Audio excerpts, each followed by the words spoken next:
Hi, my name's Anna Stone, and I had a near-death experience November 8th, 2016, when I was 38 years old. Previously, before, in my former life, I was a research scientist. I worked for the government contract for Department of Defense and for DARPA. And analytically, like, there's nothing to any of this near-death stuff. Like, it's hogwash. It's like not scientific. It doesn't hold up under scientific scrutiny. So even though I was attracted to things like tarot and, like, I don't know, witchcraft, maybe like as a kid, I still never really believed in it wholeheartedly.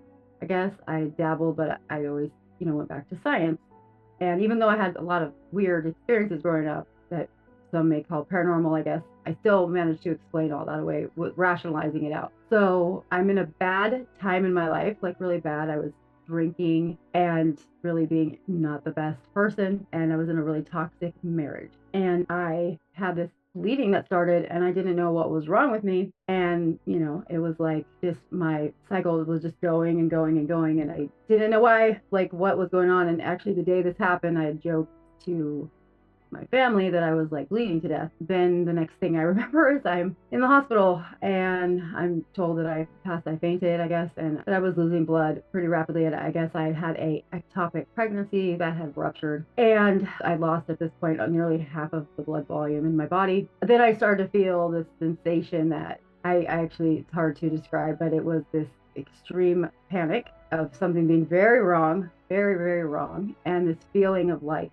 intense, just like I was going to explode. Like I could feel like all the cells in my body like doing something, and it was not comfortable at all. And the minute it was like unbearable is when it was just poof, and I'm not in my body anymore. And I like go up to the ceiling, just like a balloon, I guess, and I realized like, oh crap, I'm not in my body anymore. And I could see myself, like after I was out of my body, that's when I heard the machine do the flatline sound. And then I'm watching the people in the room come and try to resuscitate me. And I had no attachment to it at all. Like I had my one thought, like conscious thought at that moment was that was it. It was really flat affect too. Like there was no real emotion behind it. It was just like, well. And then at that moment, I realized, oh crap, my snarky personality is still intact. Like, and I'm out of my body, so I'm still me. That's weird. I don't know what I was expecting. I'd never really pondered this before because, again, this shouldn't be possible. And I'm watching them work on me and stuff, and I'm hearing some of the comments that were a little upsetting.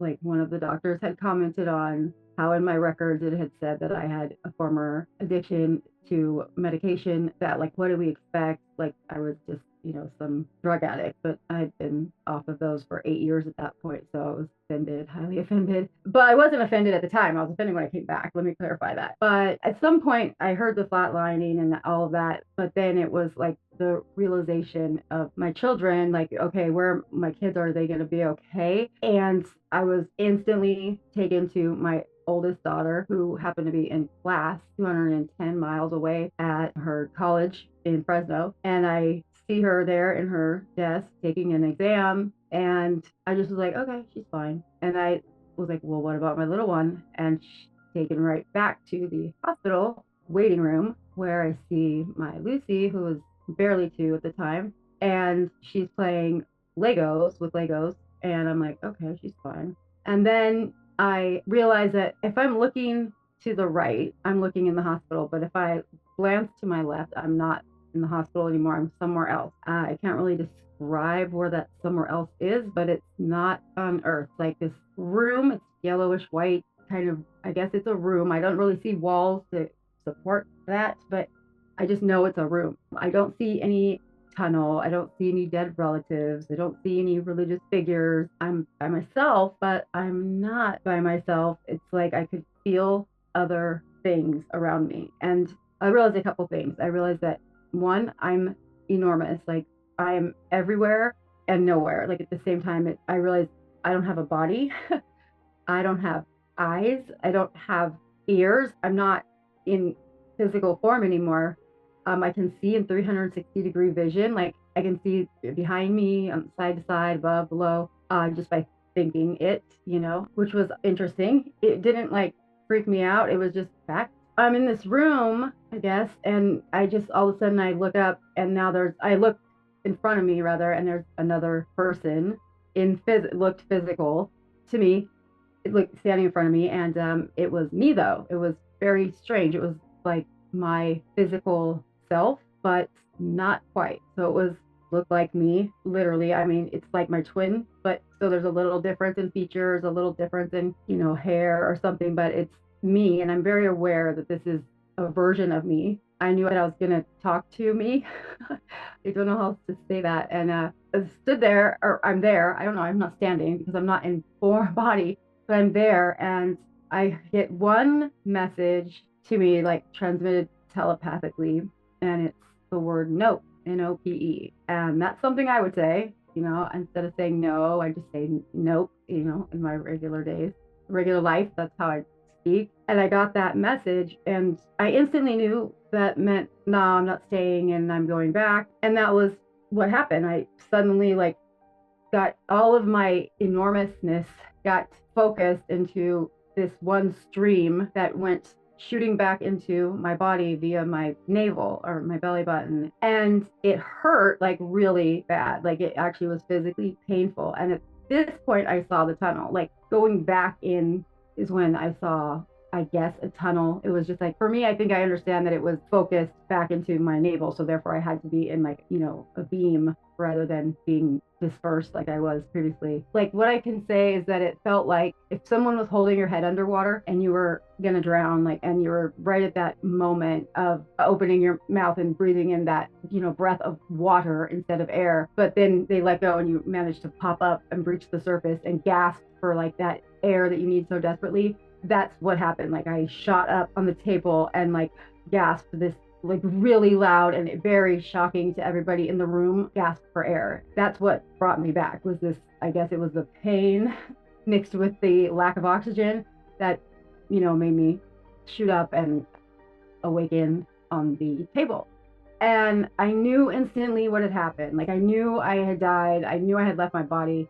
I was very upset with this because this shouldn't happen. This shouldn't be possible. It has to be my neurons like misfiring as I died, and it's all hallucination. So I start asking the staff, like, did you do this? Did you do that? Like, did you say something about my medical records and how I used to do, I had this problem with this medication?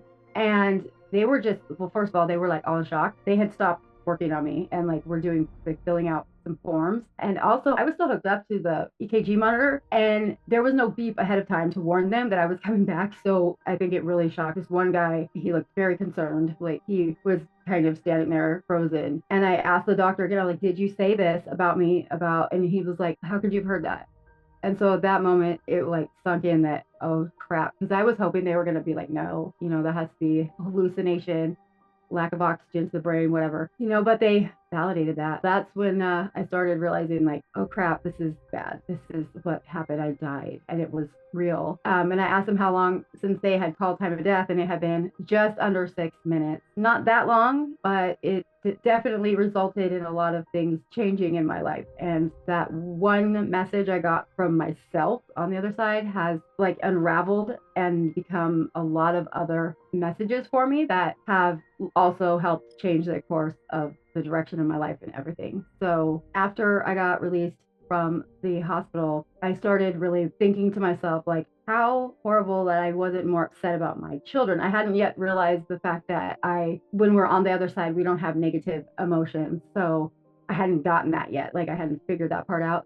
So I was really beating myself up about how I hadn't really focused on like who was going to take care of my children, like, what was going to happen to them, the things that as a parent you would consider here while you're on earth, right? Later, I found out why I was like that is, well, because we don't have those emotions over there, but also because this had already been planned. This is something that I had already written out for myself, because I had seen ahead of time that I might get off the rails a bit in my life, and this was a reset. Like a karmic reset is kind of what I like to attribute it to. So I came back and I had this undeniable urge to do differently in my life. I can't really explain it. The first change I noticed was that I could no longer drink alcohol. And I mean, I literally physically could not drink it. So I'd had a problem with drinking. I had turned to alcohol to try to numb some inner trauma pain that I have not resolved yet. And when I returned, the first thing I tried to do was drink a beer, and like I couldn't do it. It literally made me sick. I couldn't even swallow it. It went into my mouth and it just turned warm and foam and not came nothing that was liquid to drink anymore. It was bizarre. My doctors, we don't have any clue why this would be a thing. This is not a side effect that we're aware of, but take it as a blessing, right? So I did. So I ended my literally the addiction to alcohol within 6 minutes. Oh, like literally in 6 minutes it was over. And I've never, that's the end of it, thank God. But after that, it was like things started changing very rapidly and significantly. So I had pretty much no direction where I was going in my life. Like I've been doing science, but it wasn't very fulfilling for me. And so all of a sudden I'm like, I need to be a teacher. And so within a couple months, I got a job teaching children that were troubled youth. And I found this to be super rewarding for me, and definitely felt much more in line with like what I'm supposed to be doing. And I also decided like, hey, I'm telling my students all the time that they need to make sure they go to college and finish their college degree, but I didn't even do that. So I need to go back to college and finish my undergrad because I hadn't done that. I'd been hired out of college to work for the VA and UCLA, and they had like a partnership here in Los Angeles. And I was supposed to continue college, but I was too busy with work, and then life got in the way, and I just never finished it. So I went back, finished my undergrad, and then went on to my master's, finished that, and now I'm in a second master's and concurrent PhD program in a whole new line of study. Now I'm psychology and consciousness studies, which is completely different than science. Like definitely you can use science for it now, quantum physics and mechanics, but this is completely a different path than what I was